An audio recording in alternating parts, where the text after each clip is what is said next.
வெள்ளருக்கு விநாயகர் வெள்ளருக்கு விநாயகர் வழிபாடு அப்படிங்கிறது ஆதி காலத்துல இருந்தே தொன்று தொட்டு இருந்துட்டு இருக்கிற ஒரு வழிபாடா இருக்கு. வெள்ளருக்கு விநாயகரை நம்ம இல்லத்துல வச்சு வழிபடுறதால என்ன மாதிரி நற்பலன்கள் நமக்கு கிடைக்குது, ஏன் வழிபடணும்? விநாயகர்ல பல்வேறு வடிவங்களை வைத்து நம்ம வழிபாடு செய்வோம். இதுல ஒவ்வொரு விநாயகருடைய தத்துவமும் ஒவ்வொரு கிரகத்திற்கு பிரீதி அளிக்கக்கூடியவை. இப்ப அதுல வெள்ளருக்குன்னு வரும் பொழுது இது எந்த கிரகத்தின் மறுவடிவம்? காரணத்தை முன்னிட்டும் ஒரு வீட்டில் வளர்க்க கூடாது. நிறைய பேர் அதை பாசிட்டிவா நினைச்சு என்ன பண்றாங்கன்னா வளர்க்கிறார்கள். இது என்ன பண்ணும்னா அந்த பூமியில் இருக்கக்கூடிய அத்தனை காரகத்துவங்களையும் அழித்துவிடும். அப்பாவுடைய உறவு அனுபவிக்க முடியல, தாத்தாவுடைய சொத்தை அனுபவிக்க முடியல, மகனுக்கு மகன் வீட்டுல யாரோடையுமே ஒத்து போக மாட்டாங்கிறா, சண்டை போட்டுட்டே இருக்கிறார் அப்படின்னா இது எல்லாம் சூரியன் கேதுவினுடைய கெடுபலன். இந்த கெடுபலனை நல்ல பலனாக மாற்றக்கூடிய கொடுப்பனை யாருக்கு இருக்கிறதுனா, என்னை பொறுத்தல இது ஆண்கள் பண்றதை விட பெண்கள் பண்ணா அந்த வீட்டுல கணவனை கைக்குள்ள வச்சுக்கலாம். அதை தாண்டி இன்னொரு விஷயம் என்னன்னா, இதை பண்ணினாலே 100% வெற்றி கிடைக்கும், குடும்பத்துல மகிழ்ச்சி இருக்கும், சண்டையே வராது. சூப்பர், ரொம்ப ரொம்ப ஒரு அருமையான பதிவா இன்னைக்கு கொடுத்திருக்கீங்க. 2026ஆம் ஆண்டினுடைய இறுதி ஆன்லைன் வாஸ்து வகுப்பு இது மட்டும்தான். இதற்கு பிறகு அடுத்த வருடம் தான் நம்ம என்ன பண்ண போறோம்னா இந்த வகுப்பை கொடுக்க இருக்கிறோம். ஆகையினால அனைவரும் இந்த வருட வகுப்பை தயவு செய்து பயன்படுத்தி கொள்றது நல்லது. அதுக்கப்புறம் தவற விட்டுட்டோன்னு நிறைய பேர் வருத்தப்படுறது வேண்டாம். அதனால இந்த ஒரு பதிவை சொல்லிடுறேன். ஆன்மீக பரிகார நேயர்கள் அனைவருக்கும் அன்பான வணக்கங்கள். இன்னைக்கு நம்ம யாரை சந்திக்க வந்திருக்கோம் அப்படின்னு பாத்தீங்கன்னா, அஸ்ட்ராலஜர், பிரணவ வாஸ்து நிபுணர் சிவகு சத்யசீலன் குருஜியை தான் சந்திக்க வந்திருக்கோம். வணக்கம் குருஜி. ஸ்ரீ குருப்பியோ நமஹா, ஸ்ரீ மாத்ரே நமஹா, ஓம் அகத்தி சாயி நமஹா. இறையடியார்கள் அனைவருக்கும் அன்பான வணக்கங்கள். வணக்கம். நல்லா இருக்கீங்களா? நல்லா இருக்கேன். நீங்க எப்படி இருக்கீங்க? நல்லா இருக்கேன். உங்களுடைய பதிவுகள்லாம் ரொம்ப அருமையா போயிட்டு இருக்கு, பாத்திருப்பீங்க அப்படின்னு நினைக்கிறேன். நிறைய பேரு கமெண்ட்ஸ்லயும் டவுட்ஸ் எல்லாம் கேட்டிருக்காங்க. கண்டிப்பா நம்ம ஒரு நாள் டவுட் செஷன் வச்சு அவங்களுடைய சந்தேகங்களை கண்டிப்பா தீர்க்கணும். இன்னைக்கான டாபிக் வெள்ளருக்கு விநாயகர். வெள்ளருக்கு விநாயகர் வழிபாடு அப்படிங்கிறது ஆதி காலத்துல இருந்தே தொன்று தொட்டு இருந்துட்டு இருக்கிற ஒரு வழிபாடா இருக்கு. வெள்ளருக்கு விநாயகரை நம்ம இல்லத்துல வச்சு வழிபடுறதால என்ன மாதிரி நற்பலன்கள் நமக்கு கிடைக்குது, ஏன் வழிபடணும்? அதாவதுமா, வெள்ளருக்கு விநாயகர் அப்படின்னு நம்ம எடுத்துக்கிட்டோம்னா இவர் சூரியனுக்கு உரிய வழிபாட்டு கடவுள் அப்படின்னு நம்ம எடுத்துக்கலாம். விநாயகர்ல பல்வேறு வடிவங்களை வைத்து நம்ம வழிபாடு செய்வோம். இதுல ஒவ்வொரு விநாயகருடைய தத்துவமும் ஒவ்வொரு கிரகத்திற்கு பிரீதி அளிக்கக்கூடியவை. இப்ப அதுல வெள்ளருக்குன்னு வரும் பொழுது இது எந்த கிரகத்தின் மறுவடிவம்னா சூரிய கிரகத்தினுடைய மறுவடிவம். காரணம் என்ன அப்படின்னா, எருக்கன் செடி அப்படின்றது சூரியனுக்கு உரிய ஒரு சமித்து குச்சியாக என்ன பண்ணுதுன்னா இருக்கிறது.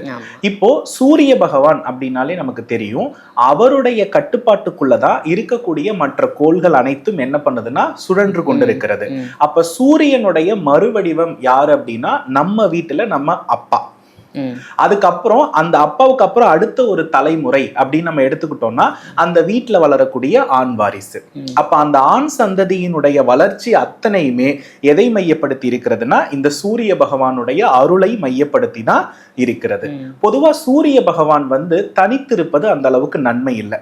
தனித்திருக்கிறது அப்படின்னா என்னன்னா, இப்ப சித்திரை மாதத்துல சூரிய பகவானை நம்ம போற்ற மாட்டோம். காரணம் என்னன்னா அவருடைய தாக்கம் நம்மளால முடியாது. அப்போ இந்த இடத்துல நம்ம ஒரு விஷயத்தை நல்லா புரிஞ்சுக்கணும். எந்த ஒரு கிரகம் குருவால் பார்க்கப்படுகிறதோ அந்த கிரகத்தினுடைய தாக்கம் நமக்கு சுபத்துவமாக இருக்கும் அப்படின்னு நம்பப்படுது. இதனால இன்னைக்கும் நீங்க கவனிச்சு பார்த்தீங்கன்னா சூரியனார் கோவில் ஆடுதுறையில இருக்கிறது இல்லையா, அங்க அவருக்கு முன்னால் குரு பகவான் இருப்பார். அந்த குருவினுடைய பார்வை நேரடியாக சூரிய பகவான் மேல என்ன பண்ணும்னா விழும். அந்த சூரியனுடைய பார்வை நமக்கு என்ன ஆகும்னா சுபத்துவமாக அதனாலதான் கிடைக்குது. நேரடியா சூரியனுடைய பார்வை நமக்கு விழும் பொழுது சூரிய பகவான் எந்த கிரகத்தோடு சேர்ந்தாலும் அந்த கிரகத்தினுடைய தன்மை இழந்து போயிடும், குரு பார்வை இல்லாம. அப்ப இந்த வெள்ளருக்கு செடி இருக்கு தெரியுமா, இது எக்காரணத்தை முன்னிட்டும் ஒரு வீட்டில் வளர்க்க கூடாது. நிறைய பேர் அதை பாசிட்டிவா நினைச்சு என்ன பண்றாங்கன்னா வளர்க்கிறார்கள். இது என்ன பண்ணும்னா அந்த பூமியில் இருக்கக்கூடிய அத்தனை காரகத்துவங்களையும் அழித்துவிடும். அதாவது 8 கோள்கள் இருக்கு இல்லையா, இப்ப அம்மானா சந்திரன், சகோதரர்னா செவ்வாய், சுக்கிரன்னா மனைவி, இப்படிப்பட்ட மற்ற கோள்களுடைய தன்மை எல்லாமே என்ன ஆகிடும்னா, சூரியன் ஒருத்தர் வலுவான பவரா இருந்தா அழிச்சிடுற மாதிரி ஆகிடும். அதனால என்ன பண்ணக்கூடாதுன்னா வெள்ளருக்கு செடியை எக்காரணத்தை முன்னிட்டும் வீட்டுல வளர்க்க கூடாது. இது முதல் விதி. வெள்ளருக்கு விநாயகர் வைத்தா நல்ல பலன் எப்படி இருக்கிறது அப்படின்னு பார்த்தோம்னா, இப்போ கேது அப்படின்னு எடுத்துக்கிட்டோம்னா விநாயகர் அப்படின்னு எடுத்துக்கலாம், சூரியன் அப்படின்னு எடுத்துக்கிட்டோம்னா அப்பான்னு எடுத்துக்கலாம். இப்ப நம்ம எல்லாருக்குமே தெரியும் விநாயக பெருமானுடைய தலையை துண்டித்தவர் சிவபெருமான். அப்போ இந்த இடத்துல சிவபெருமானுக்கும் விநாயகருக்கும் போர் நடந்ததாக நமக்கு இதிகாச புராணங்கள் சொல்லுது. அப்ப யாருடைய ஜாதகத்துல சூரியன் கேது சேர்க்கை இருக்கிறதோ அந்த வீட்டுல அப்பா மகனுக்குள்ள ஒற்றுமை இருக்காது. அந்த குடும்பத்துல வீட்டு தலைவனுடைய எந்தவித ஆறுதலையும் எதிர்பார்க்க முடியாது. வீட்டு தலைவன் குடும்பத்தோட ஒத்து போகாம நிறைய சண்டையிலே இருப்பாரு. அதை தாண்டி நம்ம பூர்வீக சொத்து பிரச்சனைன்னு சொல்றோம் தெரியுமா, இப்ப அந்த பரம்பரைன்னு சொல்றது எல்லாமே சூரியனை குறிக்கிறது தான். அப்ப தன்னுடைய முன்னோர்களால் கொடுக்கப்பட்ட சொத்துக்கள் இருக்கக்கூடிய வழக்குகளை குறிப்பதும் இந்த சூரியன் கேது தான். கேதுனாலே அனுபவிக்க முடியாதது. அப்போ அப்பாவுடைய உறவு அனுபவிக்க முடியல, தாத்தாவுடைய சொத்து அனுபவிக்க முடியல, மகன் வந்து வீட்டுல யாரோடையுமே ஒத்து போக மாட்டாங்கறா, சண்டை போட்டுட்டே இருக்கிறார் அப்படின்னா இது எல்லாம் சூரியன் கேதுவினுடைய கெடுபலன்.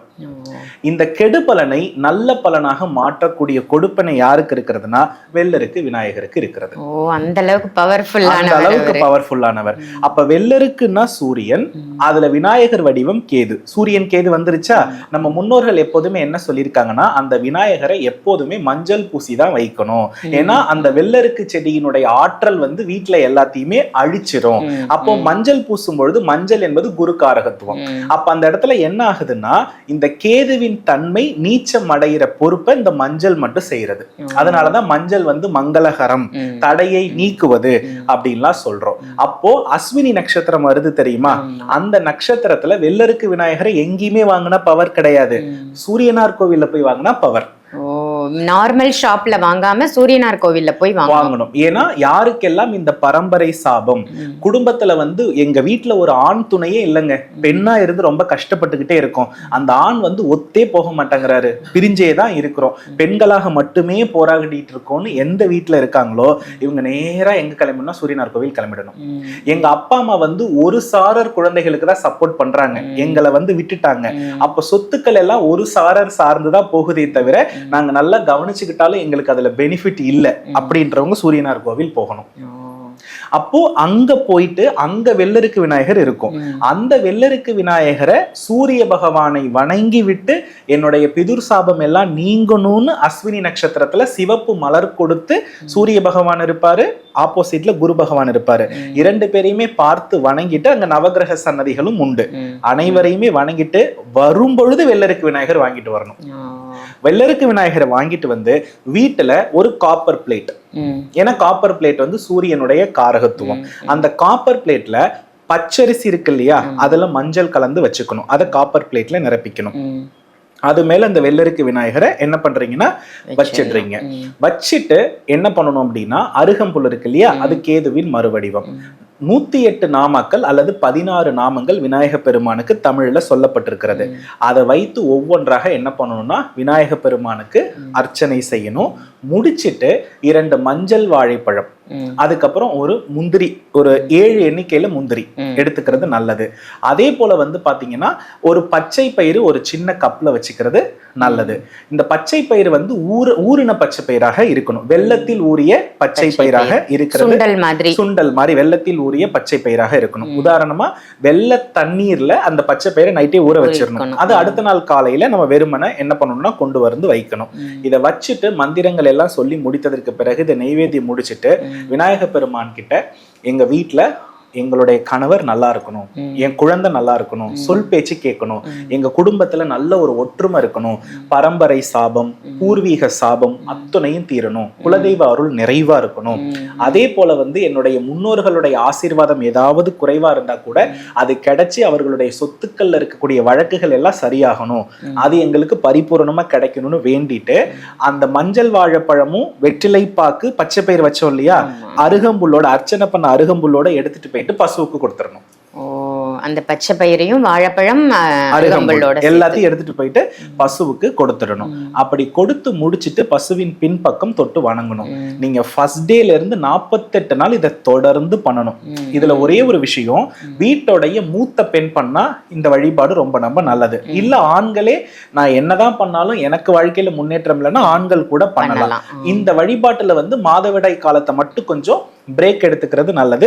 அதுக்கப்புறம் எந்த நாள்ல விட்டோமோ அந்த நாள்ல இருந்து நம்ம என்ன பண்ணிக்கலாம்னா கண்டினியூ பண்றது. அந்த எண்ணிக்கை வந்து அந்த நாள்ல இருந்து அப்படியே கண்டினியூ பண்ணிக்கலாம். இல்ல நாங்க நல்லா இருக்கோம், எங்க மாமனார் மாமியாரால தான் பிரச்சனை இருக்குன்னா அந்த பெண் மாதவிடாய் காலத்துக்கு போயிட்டாங்கன்னா கணவர் அந்த 3 நாளை என்ன பண்ணலாம்னா உட்காந்து ஃபீல் பண்ணலாம். அதுலயும் எந்த தப்பும் இல்லை. இந்த 48 நாள் கரெக்டா பூஜை பண்ணிட்டு தீபாராதனை காமிச்சிட்டு விழுந்து வணங்கிட்டு இந்த பிரசாதங்களை கொண்டு போய் 48 நாள் கோவுக்கு கொடுக்க இந்த சூரிய பகவானுடைய தீய கர்ம பதிவு அத்தனை நீங்கிடும். அதன் மூலம் நமக்கு என்ன கிடைக்கும்னா, நிறைய பேர் கவலைப்படுறாங்கல்ல, எனக்கு குலதெய்வமே தெரியல, அதனாலதான் நிறைய தடையா இருக்கு, என்னுடைய தாத்தா பாட்டியோட பிளஸ்டு இருக்கான்னு எனக்கு தெரியல, அதனால அங்கேயும் இங்கேயும் போயிட்டு நான் தர்ப்பணம் கொடுத்துக்கிட்டே இருக்கேன், ஆனா வீட்டுல பெரிய சேஞ்சஸ் இல்ல, ஒரு ஆண் துணை சரியா வர மாட்டேங்குது, ஆண்களே எங்க வீட்டுல சப்போர்ட் இல்ல. இப்படிப்பட்ட எல்லாருக்குமே ஒரு சிறந்த தீர்வு. என்னை பொறுத்தல இது ஆண்கள் பண்றதை விட பெண்கள் பண்ணா அந்த வீட்டுல கணவனை கைக்குள்ள வச்சுக்கலாம். அதை தாண்டி இன்னொரு விஷயம் என்னன்னா, நிறைய பேர் வேலை வேலை வேலை வேலைன்னு வேலையை மட்டுமே பாக்குறாரே தவிர எங்கள் மேல போக்கஸே பண்ண மாட்டேங்கிறாருன்னு பெண்களுக்கு நிறைய கவலை. அந்த கவலையை நீக்கி உங்க பக்கம் போக்கஸை திருப்புறதுக்கு இது ஒரு சிறந்த வழிபாடு. ஏன்னா நீங்கள் வந்து ஒரு அதிர்ஷ்டகரமான பெண்மணியாக விநாயகருடைய அருள் பெற்றால் வாழ்ந்து விடுவீர்கள். காரணம் என்னன்னா, ஒரு ஆண் விநாயக பெருமான் வழிபாடு செய்வதை விட ஒரு பெண் விநாயக பெருமானுடைய வழிபாட்டுக்கு வந்து விநாயகர் மகிழ்வார். காரணம், விநாயகர் வந்து அவங்க அம்மாவால உருவாக்கப்பட்டவர். அப்ப அம்மா போல விநாயகரை யாரு பாத்துக்கிறாங்களோ அந்த பெண்ணை வந்து எப்போதுமே மகிழ்ச்சியில திளைக்க வைக்கிறது தான் அவருடைய வேலை.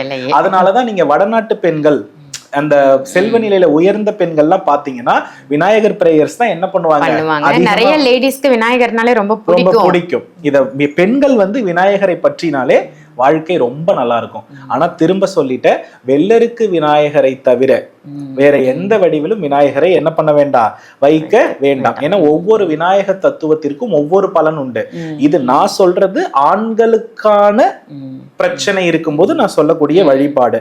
உங்க பிள்ளை நல்ல மதிப்பெண் எடுக்கணும், முதல் மார்க் எடுக்கணும்னா வெள்ளருக்கு விநாயகர் உதவி பண்ணுவார். ஏன்னா முதல் மதிப்பெண், வெற்றி, இது எல்லாமே அவர் கொடுக்கறது. சொன்ன மாதிரி 48 நாள்ல சூப்பரா முடிஞ்சிருச்சு, வீட்டுல சேஞ்சஸ் நிறைய தெரியுதுன்னு வரும்பொழுது இமிடியேட்டா எங்க கிளம்பிடணும்னா விநாயகர் கோவில் ஏதாவது ஒண்ணு கிளம்பிடணும். போயிட்டு அந்த கோவிலுடைய கர்ப்ப கிரகம் இருக்கு இல்லையா, அங்க தொங்கு விளக்கு, அந்த தொங்கு விளக்கு 7 விளக்கு தானம் பண்ணிடணும். எனி விநாயகர் டெம்பிள் எங்க வேணாலும் பண்ணலாம். அதுல ஏன் தொங்கு விளக்குன்னு சொல்றேன் அப்படின்னா, பொதுவா விளக்கு என்பது சூரியன், அதுல இருக்கக்கூடிய சங்கிலி என்பது கேது. புரியுறதா?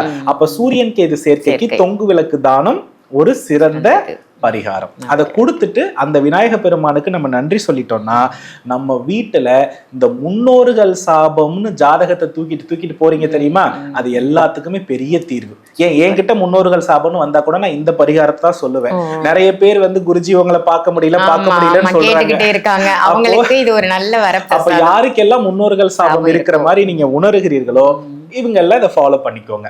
இல்ல இதை ரொம்ப நேரடியா பார்த்துதான் நாங்க துல்லியமா தெரிஞ்சுக்கணும்னு ஆசைப்படுறோம், இதை தாண்டி பிரச்சனை இருக்குன்னா, சூரிய பகவான் வந்து ஒவ்வொருத்தருக்கும் ராசி கட்டத்துல ஒவ்வொரு ராசியில இருப்பாரு. அதை பொறுத்து அந்த பலன்கள் என்ன பண்ணப்படும்னா எந்த விநாயகர் கோவில் அப்படின்றதுல அந்த பலன்கள் மாறுபடும். சோ அது ரொம்ப பிரச்சனை இருக்கு உங்களுக்கு. நார்மலான பிரச்சனை தான்றவங்க இதை பண்ணினாலே 100% வெற்றி கிடைக்கும், குடும்பத்துல மகிழ்ச்சி இருக்கும், சண்டையே வராது. சூப்பர், ரொம்ப ரொம்ப ஒரு அருமையான பதிவா இன்னைக்கு கொடுத்திருக்கீங்க.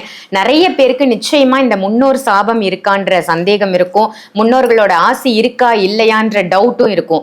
சோ இந்த பதிவின் மூலமா இருக்கு இல்ல நம்ம பண்ணிடலாம். அதை தாண்டி ஒண்ணு என்ன அப்படின்னா, இந்த காப்பர் பிளேட்ல நம்ம மஞ்சள் கலந்த பச்சரிசி வைக்க சொல்றேன் இல்லையா, இது வந்து தினசரி மாத்தணும். விநாயகருக்கு தினசரி மஞ்சள் பூசணும் 48 டேஸுமே. அந்த மஞ்சள் கலந்த வந்து அந்த அக்ஷதை என்ன பண்ணும்னா ஒரு டப்பால சேகரிச்சுட்டே வரணும். அது என்ன பண்ணும்னா அதாவது பறவைகளுக்கு இல்ல வீட்டுல வரக்கூடிய பெரியவர்கள் கையில கொடுத்து ஆசீர்வாதம் பண்ண வைக்கிறதுக்கு அந்த அக்ஷதையை நீங்க என்ன பண்ணிக்கலாம்னா பயன்படுத்திக்கலாம். ரொம்ப நிறைய அக்ஷதை எடுத்துக்க வேணாம், கொஞ்சமா ஒரு கைப்பிடி அளவு மஞ்சள் கலந்து அதுல வைத்து அதன் மேல் விநாயகர் வச்சா போதும். ஆனா பிளேட் வந்து காப்பர் பிளேட்டா தான் இருக்கணும், புது பிளேட்டா இருக்கிறது நல்லது. ஓகே, ஒரு எக்ஸ்ட்ரா டிப்ஸும் சொல்லிட்டீங்க, ரொம்ப சிறப்பான பதிவா கொடுத்தீங்க குருஜி. இப்ப வாஸ்து வகுப்பு நம்ம வந்து ஆன்லைன் கிளாஸா கொடுத்திருக்கோம், அது வந்து எப்ப நடக்குது, யாரெல்லாம் அதுல கலந்துக்கிறது ரொம்பவே அவங்களுக்கு ரொம்ப யூஸ்ஃபுல்லா இருக்கும்?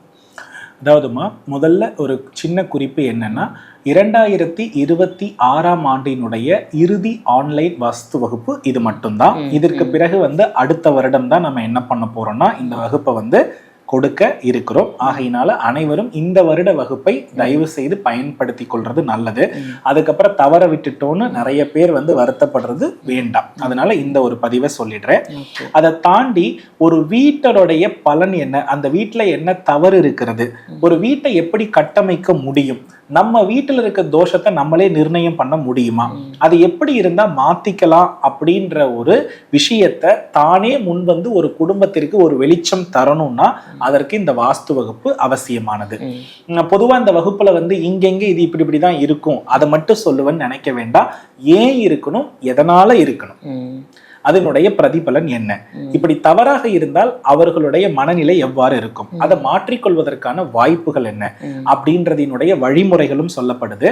அதை தாண்டி இதை வந்து ஒரு புத்தக குறிப்பாகவே நம்ம கொடுக்கிறோம். நிறைய பேர் வந்து பாத்தீங்கன்னா புத்தகம் மட்டும் எங்களுக்கு கிடைச்சா போதும்னு சொல்லுவாங்க.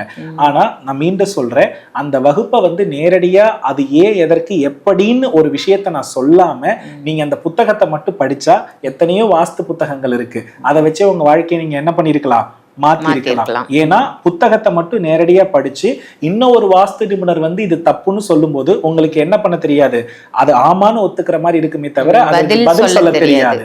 இப்போ இதை நம்ம இதனாலதான் இது பண்ணிருக்கோன்ற ஒரு அடிப்படை தெரியும் பொழுது அதற்கு நீங்க தெளிவா பதில் சொல்லி என்ன பண்ண முடியும்னா வீட்டிலேயே உங்களுக்கு இதுதான் காரணம், இது இப்படி நடக்குதுன்னு உறுதியா சொல்லி வீட்டுக்காரர் வந்து மாத்தி வைக்க முடியும். அதே போல மனைவி கிட்டையும் சொல்லி அதை மாத்தி புரிய வைக்க முடியும். அதனால இந்த வகுப்பு மார்ச் 25ல இருந்து 31 வரை 7 நாள் தொடர்ந்து ஜூம்ல நடக்குது, பிரம்ம முகூர்த்தத்துல நடக்கிறது. சோ தவறாமல் பயன்படுத்தி கொள்ளவும். இந்த வருடத்திற்கு உரிய வாஸ்து ஆன்லைன் வகுப்பு இதுதான் இறுதி.